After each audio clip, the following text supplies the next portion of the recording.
দরবারে ঢাকার আজকের এই জরুরি আলোচনায় স্বাগতম। দরবারে ঢাকার ভক্ত আশেকানদের। আসলে বাংলাদেশে একটা ধর্ষণের মহোৎসব চলতেছে। এটা শুধু চলতেছে না, আসলে দীর্ঘদিন ধরেই বাংলাদেশে মানে অল্প বয়সী বা বিভিন্ন এইজের ধর্ষণকাণ্ড ঘটতেছে। এটা কেন হচ্ছে এটা নিয়ে আসলে আমাদের শুধু হঠাৎ করে মাঝে মাঝে দেখা গেছে আমাদের উত্তেজনা হয়, আমরা কিছু কিছু অ্যাক্টিভিজম করে মাঠ গরম করি, কিন্তু একটা লং লাস্টিং আমরা প্রসেসের দিকে যাইতে পারতেছি না, সলিউশনের দিকে যাইতে পারতেছি না। আমাদের জুডিশিয়ারি, বিচার বিভাগ থেকে শুরু করে আমাদের আইন শৃঙ্খলা বাহিনী বা এবং পাড়া সমাজ সমাজ ব্যবস্থায় কীভাবে জিনিসটা ডিল হয় এটা নিয়ে অনেক আমরা প্রবলেম দেখতেছি। আমরা আসিয়া কেসটা যদি দেখি, এটা কিন্তু অনেক আগেই এড়ানো যেত। মানে অনেকগুলা আমাদেরকে কিন্তু সতর্কবাণী ছিল, কিন্তু আমাদের সোসাইটাল স্ট্রাকচার এবং আমাদের এডুকেশন সিস্টেম উইকনেস, আমাদের লিগাল আইন শৃঙ্খলা বাহিনীর জায়গায় দুর্বলতার কারণে আমরা কিন্তু এটা আগে আমরা ঠেকাইতে পারি নাই। যেমন এই যে আসিয়ার বড় বোন একটা আন্ডার এজ, অল্প বয়সে বাল্যবিবাহ হয়েছে একটা 17 বছরের ছেলের কাছে। তো বিয়ের বয়স হয়তো বা 4-5 মাস হয়েছে যতটুকু আমরা জানলাম। এই মেয়েটা কিন্তু তার শ্বশুর বাড়িতে তার শ্বশুর কর্তৃক ধর্ষণের অ্যাটেম্পের শিকার হয়েছে। তো সে যখন বাপের বাড়িতে আসলো, সে কিন্তু তার মা বাবা তাদেরকে কিন্তু বলেছে যে এরকম সিন হয়েছে। তারপর তার স্বামীকেও বলছে। কারো কাছে কিন্তু সে কিন্তু আশ্রয় বা পায় নাই। অথচ উচিত ছিল যে ওই সময়ই তাকে আইনের আওতায় আনা, অথবা তাদের এই শ্বশুর বাড়িতে তার না না যাওয়া। এখন এখন সে যে আমাদের ওই আসিয়ার বড় বোনের বা আসিয়ার মা বাবার চিন্তাটা কি ছিল, যে মেয়ে মানুষ বিয়ে হয়ে গেছে মানে তার জীবনটা শেষ, তার কোনো আর নতুন জীবন নাই, তাকে আরেকবার বিয়ে দেওয়া যাবে না, তার জীবন একজনের সাথে হয়েছে যে এটাই শেষ। এটা আসলে মানে ইসলামের জায়গাতেও কিন্তু যায় না। তারা যদি বলে ধর্মীয় জায়গা থেকে বলে অথবা সোসাইটাল জায়গা থেকে বলে, কেন তারা এটা করতেছে? এরা একটা করতেছে যে আসলে তাদের ইকোনমিক সলভেন্সি নাই। নারী, বাংলাদেশের বেশিরভাগ নারীর যাদের ইকোনমিক সলভেন্সি নাই, তারা দেখা গেছে যে অনেকটা দাস সুলভভাবে পুরুষের মানে কথিত স্ত্রী হিসেবে থাকে আর কি, মানে দাস সুলভভাবে। এই এই যে যেটা আমরা আগে ঠেকাইতে পারতাম, যে আসিয়ার বড় বোন যেটা, তাকে কিন্তু ওই সময় তার শ্বশুরকে এবং তার হাজবেন্ডকে আইনের আওতা আনা ছিল, এটা ছিল লিগাল প্রসিডিওর। আরেকটা জিনিস ছিল আমাদের ওয়ান স্টপ ক্রাইসিস সেন্টার বা মানে প্রবলেম সলভিং সেন্টার নাই। যে মেয়েটা যে প্রথমবারে শিকার হলো, সে যদি মা বাবাকে না বলে সরাসরি কোথাও, যেমন যুক্তরাষ্ট্রের 999 আছে বা বাংলাদেশও একটা চালু করছে, কি যে বলে 111, কি যে বলে 911, যেমন যুক্তরাষ্ট্রে, বাংলাদেশও 999 চালু করছে। এরকম রিসেন্টলি অবশ্য চালু করছে, কিন্তু এটা আরো আগে থাকা উচিত ছিল, যে নারীরা যেন, যারা ভিকটিম ফিল করে বা যারা থ্রেটেন ফিল করে, তারা যেন সরাসরি যোগাযোগ করতে পারে আইন শৃঙ্খলা বাহিনীর সাথে। এখন আবার আমাদের ঝামেলা কি, আবার আইন শৃঙ্খলা বাহিনীর প্রতিও আমাদের বেশিরভাগ পিপলের আস্থা নাই, এবং আইনের এই যে ব্যালেন্সটা, যে দাঁড়িপাল্লাটা পাওয়ারফুলের দিকে হেলে থাকে। গরিব, দরিদ্র, পিছিয়ে পড়া মানুষের জন্য আইনের দরজাগুলা অনেক বড় বড় দেয়ালে ঢাকা। একজন থানা পুলিশের কাছে যায়, সে প্রপার ট্রিটমেন্ট পায় না। আদালতে যায় ঠিকমতো ট্রিটমেন্ট পায় না। বিচার পাওয়াটা অনেক লেন্দি বিষয়, অনেক ব্যয়বহুল বিষয়। এজন্য সাধারণ মানুষ এগুলো থেকে দূরে থাকার চেষ্টা করে। একটা সোসাইটিতে জাস্টিস এর অনুপস্থিত এই ধরনের ঘটনার জন্য বড় দাগে দায়ী। কারণ এই ট্রেজেডিটা কি হইলো, যেটা প্রথমেই আমাদের অ্যাড্রেস করা দরকার ছিল, আমরা এটা অ্যাড্রেস না করে আমরা আরেকটা সমস্যায় আমাদের সোসাইটাল স্ট্রাকচার নিয়ে গেল। এই তাদের মা বাবা গুলাম তার এই নিপীড়নের শিকার হওয়ার মেয়েকে, আরেকটা 8 বছর বয়সী মেয়েকে সহ শ্বশুর বাড়িতে পাঠানো হলো। এই 8 বছরের মেয়ে যে নিজের খেয়াল নিজে রাখতে পারে না, তাকে দিল তার বড় বোনকে দেখভালের দায়িত্ব হিসেবে, তার বড় বোনের সেফ গার্ডের দায়িত্ব হিসেবে। এই সেফ গার্ডটাই তার জীবনটা শেষ হয়ে গেল। তো এটা আসলে খুবই কষ্টকর, দুঃখজনক আমাদের জন্য এটা হজম করা। এরকম আমরা কয়েকদিনও আমরা বেশ কয়েকটা এরকম 8 বছর, 5 বছর, 6 বছর, এই দেশে 3 বছরও বাচ্চা মেয়েও র্যাপ হয়েছে, থেকে 60 বছর, 70 বছরের বয়স্ক মহিলাও র্যাপ হয়েছে। তো এই জিনিসগুলোর একটা সোসাইটাল কারণ যদি আরিফ একটু বলে, যে সোশ্যোলজির একজন ছাত্র হিসেবে, একজন সমাজতাত্ত্বিক হিসেবে, যে আরিফের কাছ থেকে আমরা একটু শুনতে চাই যে এই জিনিসগুলো কেন ঘটে বাংলাদেশে, কেন বাংলাদেশের মতো তৃতীয় বিশ্বের দেশগুলোতে এগুলো কেন ঘটতেছে, এবং আমরা কিভাবে একটা লং লাস্টিং, হুজুগে না যে ফাঁসি ফাঁসি ফাঁসি চাই, ফাঁসি নিয়ে কিন্তু কথা আছে যে এই ফাঁসি শাস্তি, ফাঁসি বা যাবজ্জীবন কারাদণ্ডের কারণে আরেকগুলা ধর্ষণ প্লাস হত্যাকাণ্ডের ঘটনা ঘটতেছে। এটার যৌক্তিক শাস্তি কি হবে এটা নিয়ে জুরিসপ্রুডেন্স বা লিগাল ওয়ার্ল্ডে অনেক তর্ক বিতর্ক আছে। সব মিলিয়ে আরিফের কাছ থেকে এই নিয়ে কিছুটা শুনতে চাই আর কি, যে আমরা কিভাবে এই ধরনের ঘটনাগুলোকে স্টাডি করব, আন্ডারস্ট্যান্ড করব, এবং কিভাবে এই ভবিষ্যতে এই ধরনের ঘটনার জন্য আমরা ঠেকাইতে একটা যেন ভালো ব্যবস্থা তৈরি করতে পারি, আইন শৃঙ্খলা বাহিনীর কে যেন সচেতন করতে পারি বা প্রস্তুত করতে পারি এই জিনিসগুলো মোকাবেলার জন্য, এবং ন্যায় বিচারের দরজাটা যেন আমরা উন্মুক্ত করতে পারি, এবং সর্বোপরি একটা মানে দ্রুত রেসপন্স, মানে কুইক রেসপন্স টিম অথবা কুইক রেসপন্স একটা ব্যবস্থা যেন থাকে। তো এগুলা নিয়ে করা যেতে পারে। এই সার্বিক বিষয় নিয়ে আমরা আরিফ রহমানের কাছ থেকে কিছু শুনতে চাই আর কি। ধন্যবাদ ভাই, আপনি আসলে খুব সুন্দরভাবে সবকিছু আসলে বলে ফেলছেন। এখানে আসলে আমার আর এক্সট্রা খুব বেশি বলার খুব স্পেস খুব বেশি নাই। আমি আপনার সাথে মানে দ্বিমত মানে সরি একমত হয়ে অনেক একটু করি। আসলে দর্শন ব্যাপারটা যতটা না মানে একটা সেক্সুয়াল অ্যাক্ট, তার চেয়ে বেশি হচ্ছে আসলে একটা পাওয়ার অ্যাক্ট। মানে একটা পাওয়ারফুল মানুষ অন্য একটা পাওয়ারলেস মানুষকে মানে এটা একটা করে, এবং সবচেয়ে হত্যা সেক্স হচ্ছে একটা টুলস, মানে তার পাওয়ার প্র্যাকটিসের। নর্মাল দেখেন আমাদের গালিগুলোর মধ্যে যদি দেখেন, বাংলাদেশের অঞ্চলের গালিগুলোর মধ্যে, যে আমি খুব মানে গালিগুলোই বলি, তোর মারে চুদি, তোর এটা করি, মানে দেখবেন চোদা কেন্দ্রিক গালিগুলো বেশি এখন, এবং বনরে চুদি, হ্যাঁ, মাদার চোদ, মাদার ফাঁকার, সব অঞ্চলের মধ্যে গালি আছে। এখন দেখেন এই গালি সে কেন বলে, সে তার রাগ, অ্যাঙ্গার, প্রতিশোধ, ক্রোধ, হ্যাঁ, এটাকে মেটানোর জন্য সে আসলে মতো এগুলো ইউজ করে। এখন তাহলে আমরা এখান থেকে বুঝি যে ভাষা তত্ত্ব এবং এই গালি ইয়ার মধ্যে দিয়ে যে এই ধরনের একটা সেক্সুয়াল অ্যাক্ট সে করে মূলত পাওয়ার প্র্যাকটিসের জন্য। এবং যেই সমাজ এই গালিগুলোকে ইউজ করতেছে নর্মালাইজ, আমরা যখন গালিগুলোকে বলে আমরা স্রেফ এটাকে নৈতিকভাবে বলি এটা গালিটা খারাপ, কিন্তু এই গালিটা কেন হইতেছে, কেন দিতেছে, তাকে আরো বেশি আমরা করতে পারি না, আমরা ক্যাচ করি না, তুমি গালিটা কেন দিলে, এর উৎপত্তি কই থেকে আসলো। তো এই দিক থেকে আসলে মানুষের মধ্যে ইনস্টিংক্ট আছে যে দুর্বলদের প্রতি একটা অত্যাচার করা। এখন নারীরা কেন দুর্বল হইলো আমাদের সমাজে, নারীরা কেন আসলে, নারী মা বোন মানে খুব সম্মানিত একটা জাতি, হ্যাঁ, এবং শিশুরা তো আরো বেশি, যে যেমন যে আসিয়া মেয়েটা, সে কিন্তু ওর তো নারীও না আসলে, সে শিশু অবস্থায়, কিন্তু তাকেও নারী হিসেবে ট্রিট করে তারপর জুলুমটা করতেছে। এটা কারণ হচ্ছে আসলে নারী, আরেকটা ব্যাপার হচ্ছে নারীর অপরাধ, যখন এই দর্শনের শিকার হয়, দর্শন শিকার হওয়ার পরেও আর সমাজের ট্রিগারটা কিন্তু থাকে নারীর দিকেই, যে সে মনে হয় তাকে উস্কাইছে, সে কেন পর্দা করে নাই, আমরা যখন দেখি ধর্মীয়ভাবে সে এখনো পর্দা করে নাই, তাকে কোনো এইভাবে করা হইলো, মানে পুরুষকে কীভাবে সেভ করা যায়, নারীকে কীভাবে আরও করা যায়। তো প্রত্যেকটা জায়গার মধ্যে আসলে দুর্বলের প্রতি একটা জুলুম নিপীড়ন থাকে, এটা একটা ইস্যু ফ্যাক্টর থাকে। আর আপনি যেটা বলেন যে কুইক রেসপন্স করা, যে দ্রুত আইন শৃঙ্খলা বাহিনীকে জানানো, এটা একটা গুরুত্বপূর্ণ বিষয়, এটা করতে পারলে তো বেস্ট হইতো। আরেকটা হচ্ছে যে আসিয়ার মা তার নিজের মেয়েকে যখন শুনছে শ্বশুর তাকে এই ধরনের একটা কুপ্রস্তাব দিছে, যাকে জড়াই ধরছে, তো এটা শোনার পর তাকে দেওয়া উচিত হয় নাই। তারপর সে তার ছোট মেয়েকে দিচ্ছে, মানে এক ধরনের ইয়ার মতো, যে বড় মেয়ে আগুনে পড়ছে, ওই আগুন থেকে বড় মেয়েকে সে উদ্ধার তো করেই নাই, তার ছোট মেয়েটাকে আগুনের মধ্যে ফেলছে। তাহলে তার মায়ের সাইকোলজিটা কি ছিল? যেমন আমাদের সমাজে আপনি যেটা বললেন যে একটা মেয়ের বিয়ে হয়েছে মানে তার সব শেষ, সোলমেটের যে কনসেপ্ট, যে এক বিয়েতেই সব জীবন পার করে দিতে হবে, বেশি বিয়ে হলে তার মেয়ের জন্য খারাপ, হ্যাঁ, এটা একটা ইস্যু। আবার মেয়েদের একটা বিয়ে দিতে গেলে প্রচুর টাকা খরচ করতে হয়, যৌতুক দিতে হয়, এটা একটা ঝামেলা। এটা আরও হচ্ছে যে মেয়েদের এম্পাওয়ারমেন্ট, মেয়েদের পাওয়ার মানে অর্থনৈতিকভাবে এম্পাওয়ার্ড না, সামাজিকভাবে এম্পাওয়ার্ড না, ধর্মীয়ভাবে এম্পাওয়ার্ড না। স্বাভাবিকভাবে দেখেন আমরা যখন মানুষের গড কনসেপ্ট, মানুষজন গড চিন্তা করে, সে তার গড কনসেপ্টের মধ্যে একটা পুরুষকে কল্পনা করে, নারীকে করে না। আমরা যখন গারো সমাজে দেখি, গারো সমাজের কিন্তু গড কনসেপ্ট মেয়েলি, কারণ তাদের সমাজের মধ্যেই মেয়েরা হচ্ছে প্রধান, মানে মেয়েতান্ত্রিক ব্যাপার।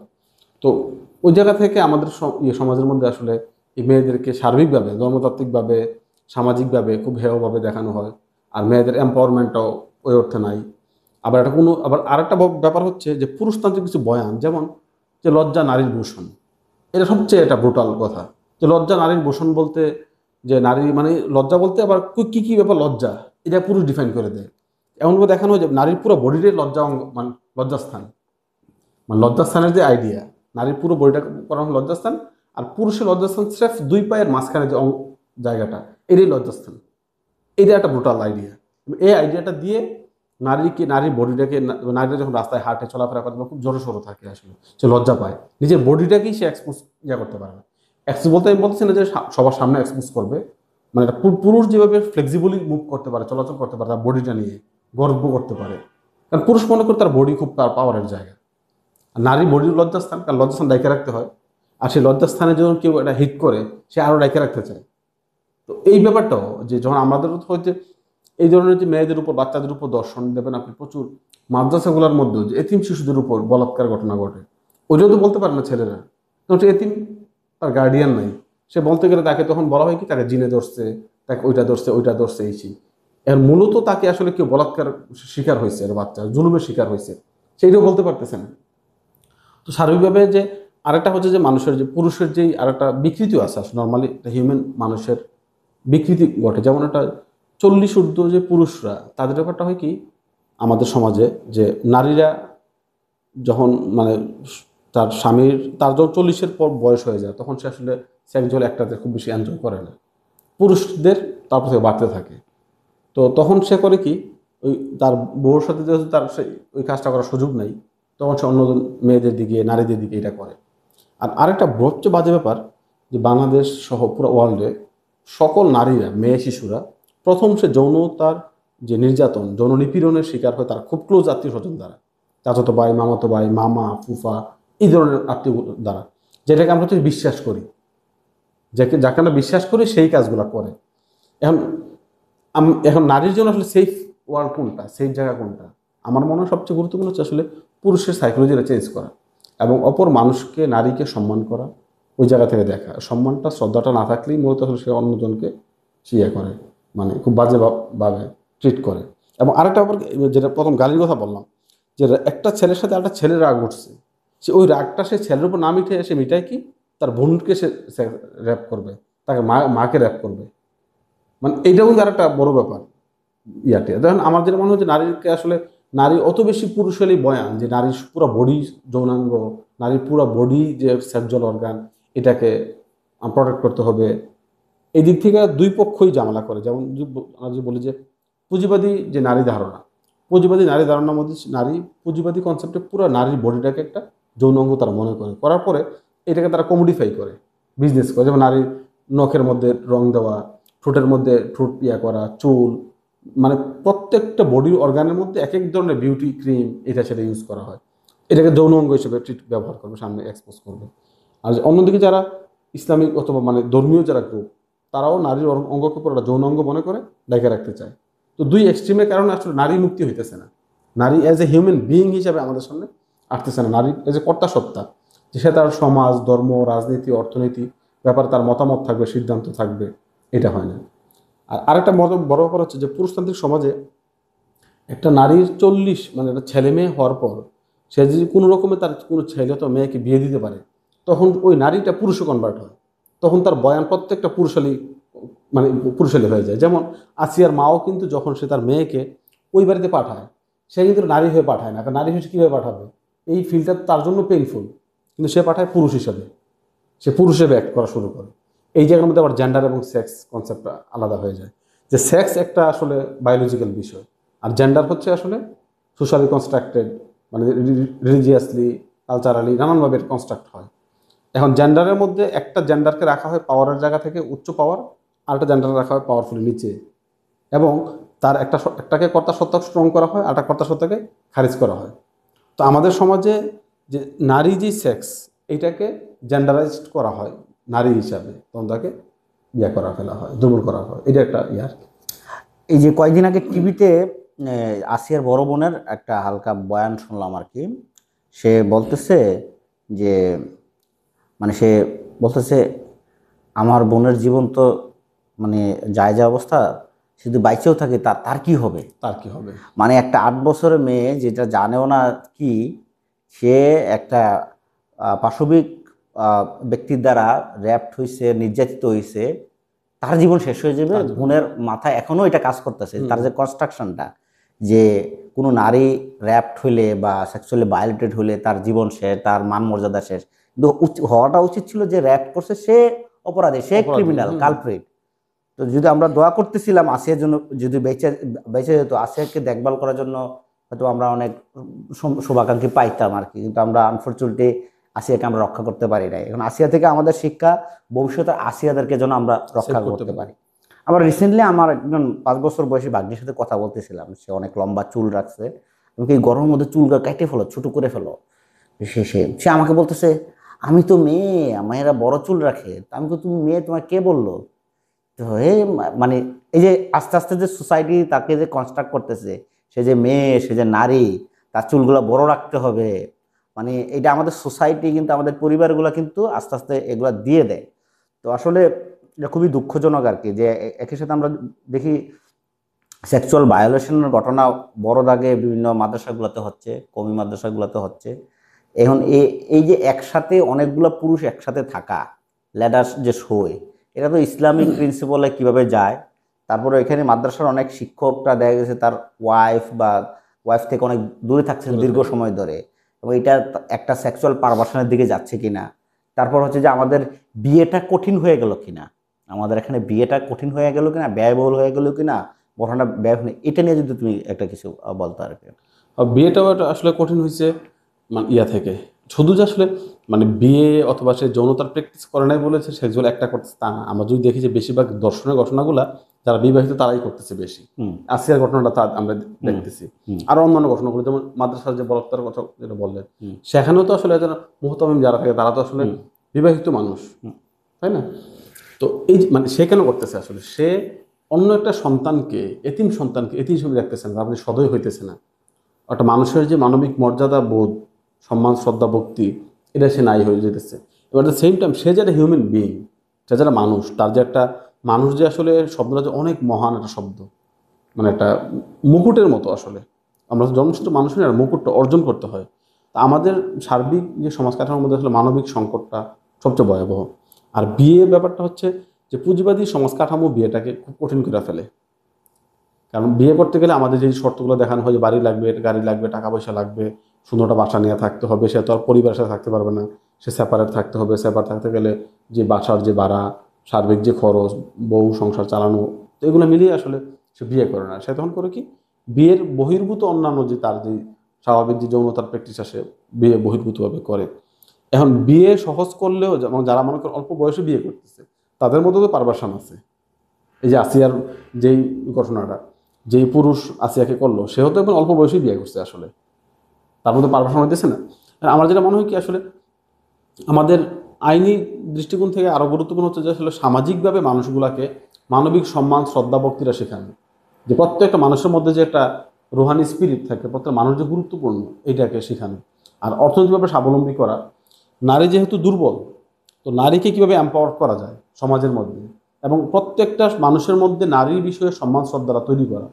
এবং এগুলো যে আমরা যখন মিনা কার্টুন দেখতাম, ওইটার মধ্যেও যে ওই মা বোন তারা মাছের লেজ খায়, লাস্টের টুকরাটা খায়, ছেলে সন্তান হলে সে ভালো টুকরাটা খায়, এগুলোই তো আমাদের মধ্যে একটা বায়ুদর্শন শিখায় শুরুর দিক থেকে। তা আমাদের এই ক্ষুদ্র ক্ষুদ্র ত্রুটিগুলো, বিচ্যুতিগুলো কিন্তু পরবর্তী বড় ধরনের আসলে দুর্ঘটনা তৈরি করে। এটা হচ্ছে একটা ইস্যু আর কি। মানে ইকোনমিক সলভেন্সির কথা বললা, এটা খুব ইম্পর্টেন্ট ইস্যু। মানে গত 20 শতকের one of the influential writer Virginia wolf, তার একটা লেখা শিরোনামই দিছে এ রোম অফ ওয়ান্স ওন, যে নারীর আসলে একটা নিজস্ব কক্ষ থাকা দরকার।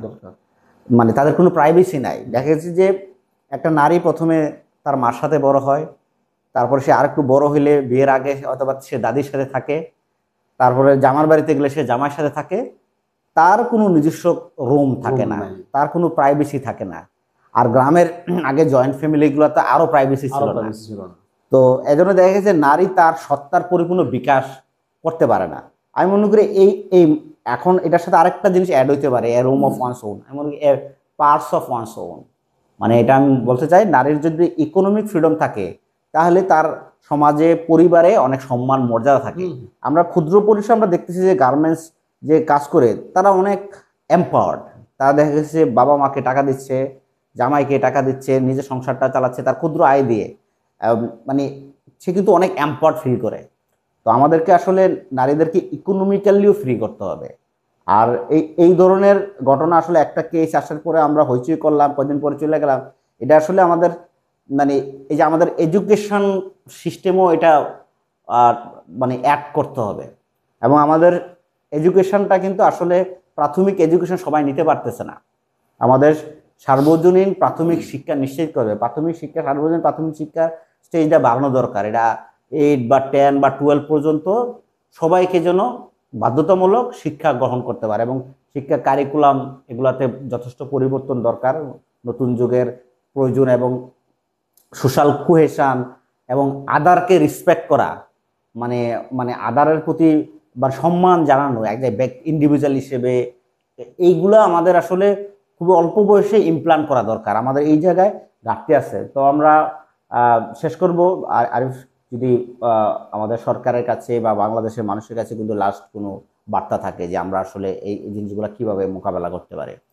সরকার, আমার কাছে, রাষ্ট্রের কাছে আমার বার্তা হচ্ছে যে আপনার যে বক্তব্যটা, যে এমন একটা, যেমন আমরা যখন কোনো অপরাধ ঘটলে যে 999 কল দিয়ে সাথে সাথে পুলিশকে করা যায়, যে কোনো একটা মেয়ে যে কোনো জায়গায় হ্যারাসমেন্টের শিকার হবে, সে সাথে সাথে সে কল দিয়ে সে করবে। আর যারা দর্শন হচ্ছে মানব ইতিহাসে আসলে এমন একটা পাপ, অপরাধ, খুন, দর্শন, এটা আসলে সকল যুগ, সকল স্থান, কাল, পাত্র ভেদে ভয়াবহ একটা অপরাধ। তো এই কারণে এই ব্যাপার, অপরাধের ব্যাপার খুব সিরিয়াস হওয়াটা খুব গুরুত্বপূর্ণ। এবং এই ধরনের অপরাধ যারা হবে তার জন্য আলাদা ট্রাইব্যুনাল থাকবে, দর্শন ট্রাইব্যুনাল থাকবে, এবং দ্রুত, মানে 2-3 মাসের মধ্যেই টোটাল বিচার প্রক্রিয়া সে করে ফেলবে। আবার এটা যেন ওই অবস্থাও না যায় যে কোনো একটা মানুষকে, যে কোনো একটা মানুষকে পলিটিক্যালি, সামাজিকভাবে আমি অপদস্থ করার জন্য তার নামে একটা দর্শন মামলা দিয়ে করে ফেললাম, আটকাই দিলাম, এমন যেন না হয়, যেন সুষ্ঠু একটা বিচার তদন্তের ভিতর দিয়ে যায়, এটা যেন হয় আর কি। এই দিতে হলে সবচেয়ে গুরুত্বপূর্ণ 999 কাজটা, যে আইনটা দ্রুত করা। আর আরেকটা ব্যাপার বলবো যে আমাদের সামাজিক কিছু দায়বদ্ধতা আছে, পারিবারিক দায়বদ্ধতা আছে। আমরা যেন মেয়েদেরকে দুর্বল না হিসেবে ট্রিট না করি, মেয়েদেরকে যেন ছোটবেলা থেকেই তাকে মেয়ে না বানাই।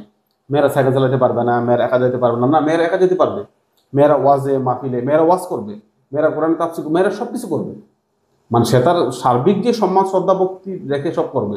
পুরুষ তাকে বারবার পর্দার নাম দিয়ে, ওই নাম দিয়ে, সেই নাম তাকে মানে সমাজ থেকে দূরে রাখা হয়। এবং এই সাইকোলজিটা কিন্তু পুরুষালী নেচারটাকে গ্রো করে। আপনি কিছুদিন আগে দেখবেন যে মাদানি, তার এক ওয়াজের মধ্যে তার মায়ের বয়সী নারীর এসে বলছে লাথি দিয়ে বের করে দেওয়া হবে। তাহলে এই যে একটা বেয়াদবি সে শিখলো, এবং সে ধর্মের নাম দিয়ে, সে কিন্তু এর জন্য কারোর কাছে কোনো হয়নি, কারণ প্রত্যেকটা পুরুষ ছিল ওই জায়গায়, সবাই তাকে খুব দিচ্ছে। অন্য মাহফিলে সে আরো হয়তো বেশি টাকা দিয়ে যাবে। তাহলে এই যে আমরা ধর্মের নাম দিয়ে অনেকগুলো বেয়াদব তৈরি করতেছি, পুরুষতান্ত্রিক বেয়াদব, তাকে নিয়ন্ত্রণ করার জন্য ধর্মের অনেক গুরুত্বপূর্ণ রুলস আছে। ধর্মের মধ্যে এগুলো নাই। আমরা যে রসুলের জীবন দেখি, রসুল খুবই উদার, খুবই ফ্লেক্সিবল, আদর, মহাব্বত, প্রেম, মমতা সব দেখাইতো। তাহলে আমাদের মধ্যে ওইটা গ্রো করা দরকার। এটা হচ্ছে পারিবারিকভাবে যেন ছেলে সন্তান মেয়ে সন্তান হিসেবে আলাদা না করা হয়। এবং যৌতুক প্রথা, যেটা মেয়েকে বিয়ে দিলে যৌতুক দিতে হবে, এটা আরও মানে ব্রুটাল অ্যাক্টিভিটি। এর জন্য যেই ফ্যামিলি, আমাদের চিন্তাটা হয় কি, যেটা মানুষের, তার মেয়ে আছে, তার ছেলেও তো আছে, তো সে চিন্তা করে আমার ছেলেটা বিয়ে করালে আমি টাকা পাবো, মেয়েটা বিয়ে দিলে টাকা দিব। তো সমান সমান কিন্তু হইলো। যদি এমন হয় যে না, আমি ছেলে বিয়ে করাইলো টাকা নিব না, মেয়ে বিয়ে দিল টাকা নিব না, যদি আমরা এই চুক্তিতে আসি, তাহলে কিন্তু খুব সম্মানের সাথে হয়। আর এটা মেয়েদের এম্পাওয়ারমেন্টটা খুবই দরকার। মেয়েদের আর্থিকভাবে, মেয়েরা ধর্মীয়ভাবে, রাষ্ট্রীয়ভাবে যে সম্পত্তি পাওয়ার কথা, এই সম্পত্তি যেন পুঙ্খানুপুঙ্খভাবে প্রত্যেকটা ফ্যামিলি দিয়ে দেয়। তার মেয়েরা একটু নাবালক হওয়ার সাথে সাথে এটা রাষ্ট্রীয়ভাবে করতে হবে, যে ইসলামিক আইনই হোক, বাবার কাছে সম্পত্তি পায়, এটা রাষ্ট্র করবে, মানে এটা ডিল করবে, সাথে সাথে সম্পত্তি তার মেয়ের দিয়ে দেওয়া, তার লিখিত, তার নামে দিলে মেয়েরা ইজিলি এম্পাওয়ার্ড ফিল করবে। মেয়েরা এম্পাওয়ার্ড ফিল করলে পুরুষ তাকে ওইভাবে আর ধরার সুযোগ পাবে না। এই রাষ্ট্রের অনেক দায় আছে। আসিয়ার ঘটনাটা আমাদেরকে দুঃখ ভারাক্রান্ত করেছে, আমাদের আবেগকে আহত করেছে।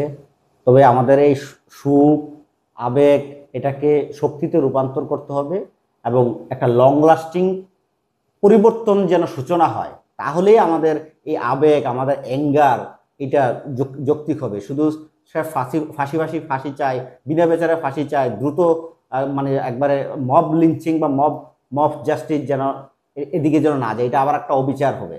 আমাদেরকে দীর্ঘমেয়াদী আমরা যেন কোনো সলিউশন পাই, জন্য আমরা দেশের সকল নাগরিকদের কাছে, মানুষদের কাছে আহ্বান রইল, রাষ্ট্রের বিভিন্ন স্টেক হোল্ডারদের কাছে আহ্বান রইল, দরবারে ঢাকা এরকম বিভিন্ন কারেন্ট কন্টেম্পোরারি ইস্যু নিয়ে আমাদের বয়ান, আমাদের আওয়াজ, আমাদের কথা জারি থাকবে। ধন্যবাদ সবাইকে।